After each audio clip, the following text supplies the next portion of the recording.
Laura Sabino, você sabe que agora que a ditadura do xandão-lulismo foi instaurada no Brasil, o Estado já tá fechando igreja, já tá botando fogo em igreja, já tá corrompendo o brasileiro na igreja, já tá obrigando a gente a casar gay na igreja. Pera, você tá falando isso por causa do chip instalado pela China, que tá fazendo efeito, ou foi aquele cachorro que a gente comeu com batata no almoço que te bateu mal? Não, na verdade, Laura, eu tô parafraseando a minha grande fonte de informações, que é o Zap Zap. E também tem um pouquinho de Twitter aí, né? E só lembrando pra todo mundo, o nome é Twitter, tá? Nesse caso, Ian, você precisa repensar suas fontes de informação. Até porque todo mundo sabe que o Twitter é a rede da saúde mental, né? Onde que o próprio dono mente. E pro WhatsApp, o Putin montou em cima de um urso polar pra vacinar o Bolsonaro. Mas aqui a gente vai falar de fato, sabe? A gente não vai ficar falando dessas igrejas, total de 0 igrejas fechadas até agora nessa ditadura. A pergunta que a gente quer responder é: por que parte dos evangélicos tem se identificado com o discurso da direita? Quem que lucra com essa identificação, afinal de contas? E mais importante ainda, como é que a gente enfrenta esse negócio? Porque, gente, não é brincadeira. Segundo as pesquisas de popularidade de 2022, 55% dos evangélicos brasileiros aprovavam o governo Bolsonaro. E, em 2024, só 27% apoiavam essa ditadura do xandão-lulismo. E a gente já tem que antecipar aqui que não é deixando de falar de assuntos importantes que a gente combate a extrema-direita, tá bom? Twitter. Então quer dizer que o Morgan Freeman tava errado? Se a gente deixar de falar de uma coisa, ela não acaba? Enfim, liberta a vinheta, DJ.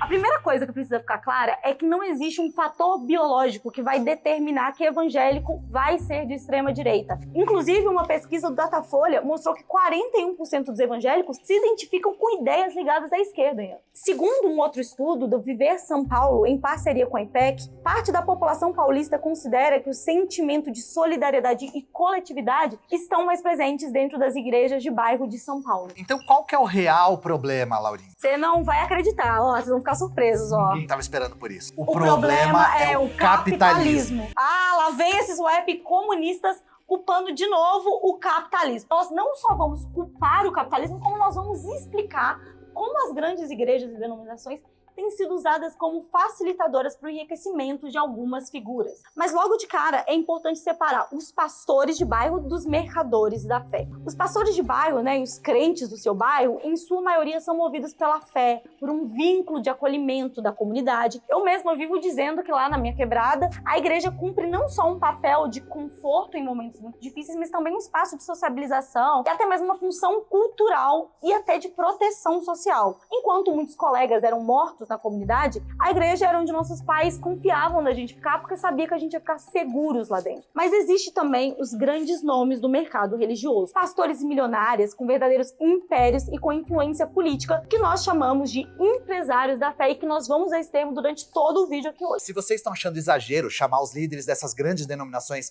de empresários da fé, a gente vai mostrar uns números para vocês. Edir Macedo, que é o acionista majoritário, bispo, né, da Igreja Universal, sozinho possui um patrimônio de 10 bilhões de reais, tendo não apenas a Universal como investimento, mas a editora e a emissora Record, além de vários empreendimentos imobiliários. E ele não é o único, tá? Só para citar mais um, Valdomiro Santiago, da Igreja Mundial, que já acumulou uma bagatela de 1,4 bilhão de reais. Só que de uns tempos pra cá, né, Laura, ele tá numa pindaíba, né? Recentemente ele teve um jatinho de 21 milhões de reais penhorado. O pastor tinha um jatinho de 21 milhões de reais. Caramba! Não só o jatinho, como o cara tinha uma mansão de 3 mil metros quadrados, com 3 piscinas, ginásio, L. 22 quartos com banheiro e televisão no município de Ilhabela, em São Paulo. E Laura, faz sentido, né? Quando Jesus voltar, ele precisa ser muito bem recebido, né? Então eu acho que é por isso que ele comprou essa mansão. Mas aí nesse caso, de qualquer forma, ele iria ficar desabrigado, porque a justiça pediu a penhora da casa, já que aparentemente Valdomiro é viciado em não pagar as contas e deve mais de 2 milhões só de IPTU. Fora, né, que seria difícil Jesus topar qualquer convite do Valdomiro, já que na Bíblia tá escrito que quando ele trombou com esse tipo de gente, ele logo foi chicoteando, metendo um chicote, dizendo: parem de fazer da casa do meu pai um mercado. Só que a gente sabe, né, que com grandes poderes econômicos vem grandes poderes políticos, como dizia aquele filme do Homem-Aranha. É Por que eles têm interesse em poder político? Porque eles querem fazer a manutenção da fonte dessa riqueza toda. E Laura, uma dessas formas de manutenção vocês conhecem muito bem aí, que é, claro, a famosa isenção de impostos das igrejas. No Brasil, as igrejas são isentas de impostos sobre bens que são essenciais para a realização das suas atividades. Por exemplo, veículos vinculados a entidades e imóveis para sediar cerimônias. E isso, na real, foi pensado para fomentar, segundo seus defensores, a liberdade de prática religiosa. Só que acabou se tornando uma mão na roda para esses grandes empresários da fé. E o esquema é bem simples, tá, gente? Terreno, carro, avião, prédio são comprados por pessoas, mas colocados no nome da igreja, se tornando assim isentos de impostos. Essas denominações gigantes ganham uma grande liberdade para movimentar recursos para lá e para cá, porque esse dinheiro que deveria ir para os municípios, para os estados, para a União, é revertido para consumo de luxo dos pastores, ou também para a expansão das igrejas e compra de canal de televisão. E essa isenção das grandes empresas cria um cenário de paraíso fiscal e até facções criminosas têm recebido as vantagens de se investir nessa área. Banco na Suíça? Pra quê? Compra uma casa, enche de cadeira, abre uma igreja e consegue a isenção, pô. Faça você também. Qual é a sua desculpa para não ter ficado rico? Isso facilita também a lavagem de dinheiro. As igrejas recebem as doações recorrentes e não precisam revelar a identidade dos doadores. É normal que esses empresários da fé recebam ofertas gigantes e é impossível auditar doações dos fiéis. Eu quero doação impressa e auditável já. Esquece o céu, galera. O paraíso já é aqui com a imitação do Ian. Paraíso fiscal? É paraíso fiscal. É só pra rico e traficante? É só pra rico e traficante. Mas é paraíso, né? Literalmente é pra purificar de fé a igreja. Para vocês terem a ideia do poder que isso dá, a Igreja Universal anunciou que vai investir 1 bilhão limpo, e dessa vez é limpo mesmo, isento de impostos, em anúncio na TV aberta. Lavadinho. Lavadinho, higienizado. Gente, vocês imaginam o que é ter 1 bilhão só para anúncio? Imagina, pensem no tamanho desse poder. E aí, por que vocês acham que nunca teve uma CPI das igrejas evangélicas? Já pensou um deputado pensar em propor o fim da isenção para as igrejas? Você acha que os pastores iam deixar isso? Por isso que os pastores se envolvem na política, para manter e, se possível, ampliar esses privilégios. Laura, na moral, se a gente tivesse 1 bilhão, já tinha 3 comunismo no Brasil. Tinha 4 aqui. E nesse caso, gente, não é exagero chamar de privilégios, tá? Vocês aí, a Laura, eu, quem tá aqui filmando com a gente, é tudo fodido, tá? A gente precisa pagar imposto. Só que para essas igrejas aí, isso não existe, tá? Todas, independentes do tamanho, são isentas. A igrejinha do seu bairro, com cadeira de plástico, é isenta aí. Na moral, beleza.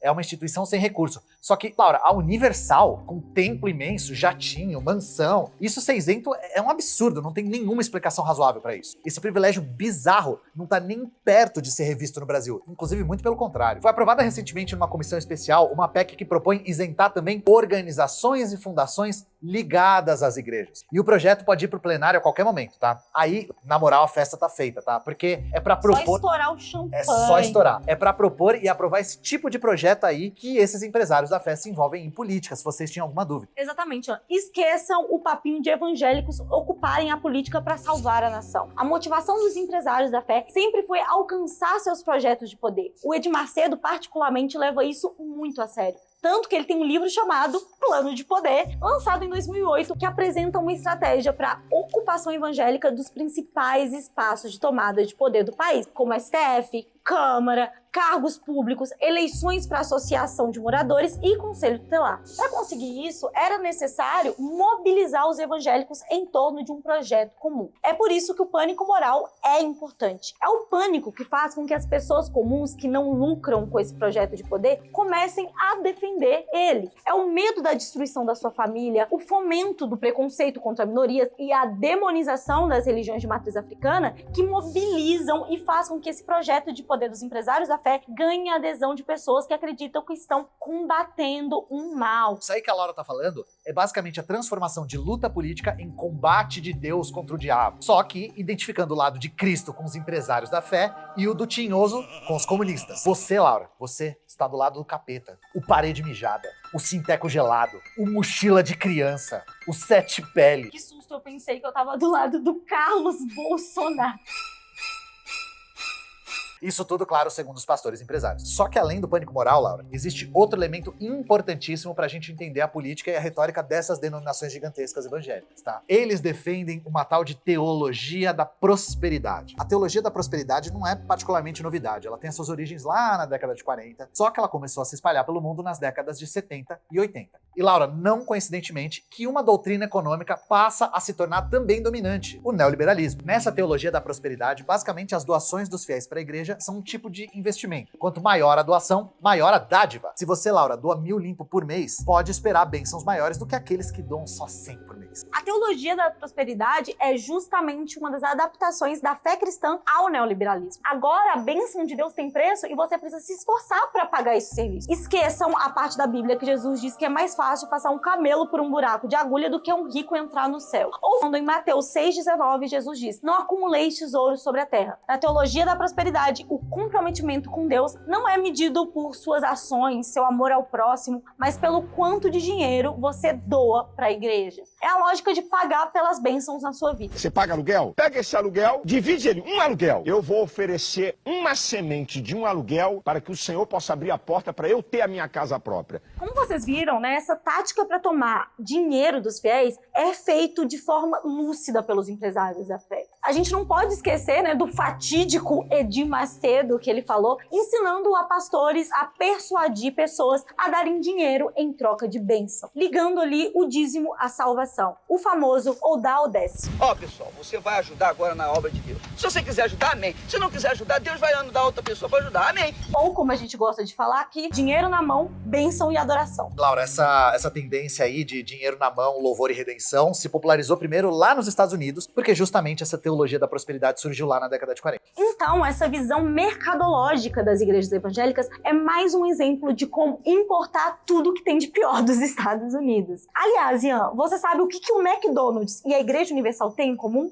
Os dois têm muito azeite, muito óleo, os dois têm palhaço. Também, mas além disso, todas elas vendem franquias. E adivinha, o critério para abrir uma franquia dessas igrejas é demonstrar capacidade de arrecadação, ou seja, dinheiro. Também tem cultos de liderança e até mesmo cultos de empreendedorismo. Os fiéis são estimulados e ensinados a abrir filiais da igreja. No próprio site oficial da Universal, tem uma aba de empreendedorismo que, além de dicas de como lucrar, convida pessoas para os cultos da prosperidade que acontecem toda segunda-feira. Estamos citando aqui, né, a Igreja Universal porque ela é a mais poderosa, mas vale lembrar que esse tipo de modelo é presente em várias igrejas gigantescas. É importante lembrar que a engrenagem desse sistema só roda por conta do trabalho não remunerado de milhares de pessoas que realmente acreditam nesses empresários da fé. São milhares de obreiros, de fiéis que trabalham de graça. Inclusive, nesse momento, milhares de pessoas estão fazendo atendimento online para pessoas que vivem ou estão passando por um momento difícil. O exemplo perfeito disso é o Valdomiro Santiago. Em 2022, ele enfrentou uma mobilização do Sindicato dos Radialistas por atraso no pagamento de benefícios, né? Porque pagar em dia aparentemente não é uma coisa de Deus. Isso resultou, obviamente, numa retaliação por parte do empresário Senhor Valdemiro, que demitiu 17 funcionários da TV Mundial por estarem se manifestando. E como qualquer empresário, o Valdomiro quer que os trabalhadores tenham menos direitos para diminuir os custos operacionais das suas empresas e lucrar o máximo possível. E, inclusive, para ele, o melhor seria ninguém tá reclamando disso, tá? Sindicato é problema pra burguês, tá? Por isso esses pastores fazem um grande esforço de propaganda antissindical, que eu sei que vocês já ouviram. Também é importante citar o processo do lançamento dos filmes do Edir Macedo, que na época foram tratados como uma grande piada da parte da esquerda. Eu me lembro, inclusive, que na época geral compartilhava memes com fotos das salas de cinemas vazias e debochavam que a própria igreja estava distribuindo esses bilhetes. Acontece que isso só demonstra o quanto parte da esquerda não compreende a capacidade mercadológica desses empresários da fé. Edir Macedo não pagou e nem entregou bilhete de graça. Os membros da igreja foram estimulados a comprar ingressos para doação. Tudo isso sob o pretexto de abençoar sua família e de outros irmãos. Os fiéis não só compraram, como distribuíam os ingressos, como também ajudavam e levavam pessoas de seus bairros para o cinema para assistir os filmes. Não é à toa que o filme foi um campeão de bilheteria na época e a piada não era Edir Macedo. A piada era a gente que tratava a situação ação genial de marketing como burrice. E eu digo isso, gente, com propriedade, porque assim, eu e meu pai fomos no cinema assistir e logo de cara a gente viu que o projeto tinha dado certo. Era ali a primeira vez de muitas daquelas pessoas indo num cinema. Todas elas saíram impactadas e emocionadas com o filme. O projeto de poder avançou um degrau a mais naquela época. Só que é aí que a gente entra, acho que na questão mais importante, né, Laura? Como é que a gente combate essa máquina de propaganda bilionária? A gente deve deixar de disputar a consciência de quem faz parte das denominações religiosas? Evidentemente que não. Então, para combater esses empresários da fé, a gente tem que argumentar a partir do que a gente tem em comum com os trabalhadores religiosos, porque a maioria é trabalhador. Aqui a gente não é adepto, como a gente disse, do Morgan Freemismo cultural. O problema não some porque a gente parou de falar dele, tá? E essa disputa tem que ser do cotidiano das pessoas, através de cursinho comunitário, biblioteca popular, ocupação urbana, ocupação rural, apresentação cultural, oficina de esporte, casa de acolhimento de vítima de violência, festa no bairro, etc. Tudo que vocês sabem que a igreja faz e nós da esquerda não estamos fazendo. Para quando a esquerda e minoria ser chamada de diabo, as pessoas lá saberem que isso não é verdade. A gente precisa estar presente no cotidiano dos trabalhadores. Nós não estamos aqui atacando a crença de ninguém, como vocês puderam ver, mas é importante mostrar o quanto esses empresários da fé não têm nenhuma ligação com Jesus Cristo. Percebam que quem vai em mutirão de construção de casas, que entrega a cesta básica ou distribui sopa para morador de rua, por exemplo, não são os pastores bilionários, são as irmãs e os irmãos da igreja, são pessoas que têm fé, as pessoas são movidas por solidariedade. Para os empresários da fé, essas ações tocadas por fiéis são uma forma de legitimar suas ações e justificar os privilégios que elas têm. Ele diz, eu daria tudo que eu tenho para tirar esse cara da cocaína. Eu daria tudo que eu tenho para tirar esse cara do crack. Eu daria tudo para tirar meu marido da bebida. Aí vai para a igreja. O filho volta, é restaurado. Essa fala que a gente acabou de assistir sobre o Malafaia, ela é muito importante, porque o papel da assistência social produzido pelos moradores, sabendo ali das urgências de cada lugar, com os problemas específicos dali, é efetivo. Mesmo quando os problemas não são resolvidos, estar em comunidade nos causa esse sentimento de acolhimento, de pertencimento. Esse senso de comunidade e apoio é oferecido pelos partidos de esquerda, pelos sindicatos, por associações ligadas à nossa linha? A gente sabe que é a resposta, né? Claro que tem movimentos sociais como MST, PST, MLB e outros que fazem um trabalho próximo das periferias e das comunidades camponesas. Mas a gente precisa ser sincero aqui. Alguns grupos políticos só se aproximam das pessoas de 2 em 2 anos quando é para disputar a eleição. A esquerda hegemônica hoje vai no sentido de abandonar a disputa pela consciência dos trabalhadores. Na verdade, o que ela tem tentado fazer é agradar os pastores e puxar para o seu lado através de favores. E, Laura, isso raramente dá certo, a gente não tem precedente histórico para isso. E tampouco garante que esses trabalhadores passem de fato a defender politicamente as pautas de esquerda. E uma das formas mais eficientes de fazer isso é não deixando de defender as pautas de laicidade do Estado e fazer esse tema avançar, pois cada passo que a gente dá em direção de maior rigidez nos princípios de laicidade será uma derrota para esses empresários da fé. Vai jogando, Senhor, a chuva de likes, vai fazendo com que cada pessoa que assistiu aqui, Senhor, vai pesando e jogando e fazendo com que ela compartilhe com cada irmão, com cada irmã, enviando para pelo menos 6 pessoas. Vai fazendo inscrição, vai abençoando para cada pessoa hoje, Pai. Faça uma inscrição no curso do ICL, assista os vídeos, assista a plataforma, siga o conteúdo. Tem azeite, Laura. Tem unção, Laura. Tem adoração, Laura. As crianças estão chorando, Laura. Eu acho que temos. Vai todo mundo abençoando o irmão do lado. E aí, Chico, vamos microfonar, amigo? Velho, agora. Rapaz, que estampa é essa, rapaz? Gostou? Pô, Comprei na de CL. pô, entrar agorinha. Vista a coragem. Leve a luta com você. Camisetas da comunidade mais corajosa do Brasil. Acesse souicl.com.br e garanta já a sua.